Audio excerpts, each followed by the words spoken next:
At the beginning of the story, we see two buses on the road, both filled with female students on their way to class.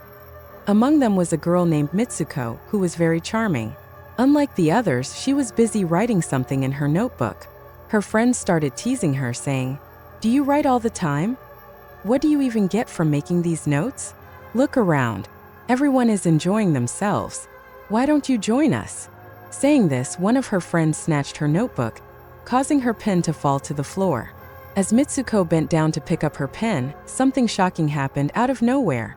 A powerful force rushed in and split both buses in half along with all the girls inside. The scene was horrifying as all the girls were instantly sliced into two. When Mitsuko stood back up, she was horrified to see what had just happened. She couldn't believe her eyes. The only reason she survived was because she had bent down to pick up her pen. Overcome with fear, Mitsuko quickly got off the bus and started running. It was then revealed that the thing cutting everything and everyone in its path was not a visible object, but the wind itself. The wind now started chasing Mitsuko, and she ran as fast as she could, screaming for help. While running, she saw four other girls ahead. Mitsuko yelled at them to duck, but it was too late. The wind came and split them in half as well. However, Mitsuko managed to save one of the girls. Soon after, they saw some other girls cycling nearby. The two of them tried to warn and save those girls, but the wind didn't spare them either. The wind mercilessly sliced through the cyclist. Tragically, even the girl Mitsuko had just saved met the same fate. Seeing this, Mitsuko was overwhelmed with fear and started running aimlessly, unsure of where to go. As Mitsuko reaches a river, she is horrified to see that the river is filled with countless dead bodies. It was clear that the invisible force, the wind, had already killed them all. Shaken, Mitsuko takes clothes from one of the dead bodies and changes into them. Afterwards, she keeps walking and eventually arrives at a school. The school is bustling with female students. While Mitsuko is trying to process everything, one of the girls approaches her and says, "How are you?" The girl happens to be Mitsuko's best friend, Aki. However, Mitsuko, still in shock, questions her, "Are you really my best friend?" She was unable to comprehend anything that was happening to her. Mitsuko was deeply traumatized. At this point, it's revealed that Mitsuko and her best friend Aki shared a very strong bond and cared for each other deeply. Just then, a strong gust of wind blows through the area, terrifying Mitsuko. She runs inside the building to seek shelter, leaving Aki confused. Aki follows her inside, asking, "Why are you trembling so much? Why are you so scared? What happened to you?" Finally, Mitsuko tells her everything. How a gust of wind came out of nowhere and killed all the students from her school, slicing them apart. Hearing this, Aki tries to comfort her. She takes Mitsuko near a window, places her hand outside and says, "Look, it's just the wind, nothing else." After this, Aki decides to skip class and takes her two friends, Tai and Sura, along with her to execute the plan. As they step out of the class to leave, their teacher arrives and tries to stop them. However, the four of them ignore the teacher's warnings and run away from the school, eventually reaching a lake deep in the forest. At the lake, Aki shares the story of Mitsuko with Tai and Sura. After hearing this, Sura comments, what Mitsuko said might actually be possible. Maybe she was in another universe. There are infinite alternate realities in this world. To demonstrate, Sura picks up a stone and throws it into the lake, saying, "In this world, I threw this stone into the lake, but in another universe, I might not have done this at all." Just then, a giant crocodile suddenly emerges from the lake and devours Tai. However, moments later, Tai reappears completely unharmed. Here, Sir explains, the crocodile ate Tai in another universe, but in this world, nothing happened to her. Near the lake, they find a bed. The girls start playing with the pillows from the bed. At this moment, Mitsuko notices two other girls watching them from a distance. One of the girls is dressed as a bride, but within moments, both of them mysteriously disappear. Sura then adds, "Our fates are predetermined, but if you want to change your fate, you must do something that is impossible in another universe." After that, the girls return to the school. A little later, another class begins. During the class, Mitsuko notices a pillow lying next to her seat. Curious, she bends down to pick it up. Just then, the teacher suddenly pulls out a minigun and starts shooting all the students in the classroom. When Mitsuko gets up and looks around, she sees that everyone, including Aki, is dead. She is horrified, realizing that the pillow saved her life this time by making her bend down at the right moment. The teacher then approaches Mitsuko and says, "How dare you have the courage to skip my class? Are you ready to die now?" At that moment, Tai and Sura arrive to rescue Mitsuko and try to help her escape. But before they can flee, another teacher appears and shoots Tai and Sura, killing them instantly. Now Mitsuko, along with the remaining students, runs out of the building, trying to escape the chaos.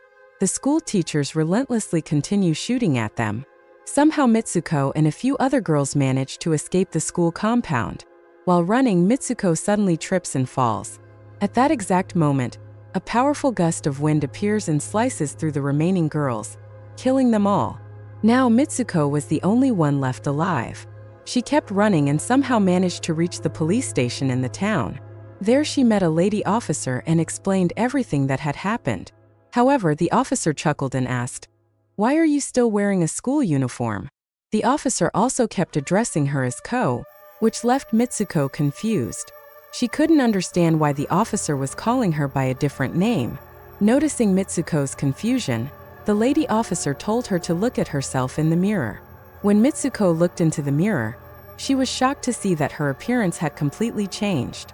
The officer then said, "The reception is about to start," and placed Mitsuko, now Ko, into the police car to take her somewhere. Here we find out that Ko was about to get married. As they drove toward the marriage hall, people on the streets were congratulating Ko. When they arrived at the marriage hall, Mitsuko or Ko saw her best friend Aki was also there. Mitsuko rushed to Aki and asked, "What is going on? What is all this?" Aki whispered to her, "Stay quiet. Right now we are under someone's control. Do exactly as I say, and I'll help you." Mitsuko nodded and replied, "Okay." After that, Aki helped Mitsuko get ready in a wedding dress. Meanwhile, a group of girls entered the room and started mocking her. Seeing this, Aki lost her patience and killed them all one by one. Before heading to the wedding ceremony, Aki handed Mitsuko a broken sharp-edged bottle. When Mitsuko arrived at the ceremony, she was shocked to see that instead of a groom, there was a coffin standing upright at the altar. Inside the coffin was a person wearing a large pig mask. Mitsuko screamed in fear at first, but then remembered the broken glass bottle Aki had given her. She used it to attack the person in the coffin, causing chaos in the wedding hall. Panic broke out and people started running. Mitsuko and Aki seized the opportunity and tried to escape, but two women appeared to stop them. These were the same women who had earlier been teachers at the school. However, Mitsuko and Aki fought them off and managed to get away. Outside, they decided to split up and run in different directions, so no one could capture them both at the same time. As Mitsuko, or rather Ko, kept running, she caught a glimpse of herself in a mirror. To her shock, her appearance had changed once again, and now she found herself wearing a marathon dress. Seeing this, before Mitsuko could think about it, another girl comes and calls her Ami. At this point, Mitsuko realizes that she is now a marathon runner, a player in the race. After realizing this, Mitsuko, or rather Izumi, starts running. During this, she sees her dead friends Taiko and Sura, who had been killed in school some time ago. At this moment, Aki also arrives running towards her. Mitsuko feels more comfortable seeing Aki, but just then they notice a man wearing a pig mask and two lady teachers coming after them. Seeing this, Sura tells Mitsuko, "You have to get out of this world no matter what." Aki tells her to escape through the fence. Mitsuko, while running, reaches a deserted cave-like place. There she finds many other students already in school uniforms. One of the girl among them attacks Mitsuko, saying, "If you survive, we all must die." Just then, Aki arrives and kills the girl, taking Mitsuko into the cave. Inside the cave, Aki tells Mitsuko to say her name loudly. Hearing this, Mitsuko starts saying her name loudly. After a while, Mitsuko returns to her original self.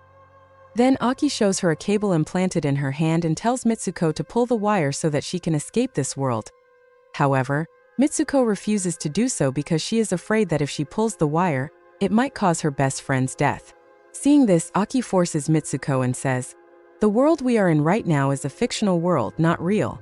Someone forcefully brought us here, and they will keep killing people until you do something to change all of this because you are the main character. If you pull the cable, I can return to the real world, and you can reach the final stage." Upon hearing this, Mitsuko pulls the cable from Aki's hand. As soon as she pulls it, Aki is split into two pieces. Just then, a gate suddenly opens. Mitsuko enters through the gate and finds herself in a world full of men. This world was filled only with men who were enjoying playing a violent 3D survival horror video game called Tag. In this game, Mitsuko, Ko, and Yumi were playable characters, and there were even posters of the three of them. Seeing all this, Mitsuko is in shock. Just then, a boy approaches her and says, "You are from the future." Hearing this, Mitsuko faints. After some time, when she regains consciousness, she finds herself in a place where many girls were being stored in cases like mannequins. After walking a bit further, she sees an old man playing the very same game where Mitsuko was the main character. And in it, she had passed different trials. Upon seeing Mitsuko, the old man says, "I created this game. You are now in the future. 150 years ago, I was a student who studied alongside you, and I had feelings for you. When you died, I took your DNA and your friend's DNA to create clones of you, all so that I could use you in my 3D game." Mitsuko then sees full-size models of herself and her friends, which leaves her in shock. Just then, a young boy arrives. He is the younger version of the old man whom Mitsuko had seen earlier in the world of men. The boy undresses and goes to the bed, telling Mitsuko to join him there. The old man tells Mitsuko that the final stage of the game is for her to sleep with his younger version in the bed. He explains that this has been his deep, unfulfilled wish for years. Mitsuko starts to approach the bed. Just then, she remembers what Sura had said about changing her fate. If you want to change your destiny, do something impossible in another universe. In that moment, Mitsuko attacks the young boy, choking him while screaming, "Stop playing with us like toys." Saying this, Mitsuko grabs the old man's cane and strikes it into her own stomach, killing him. Seeing this, the old man is shocked. He had never expected Mitsuko to do something like this, as it was never part of his game. This action changes Mitsuko's fate. Then we see Mitsuko at the beginning stages of all three scenarios in the game. She simultaneously ends her life in the bus, the wedding hall, and the marathon before everything begins. Now we see Mitsuko waking up in a snow-covered place. Here she realizes that everything is over and she is now in the real world.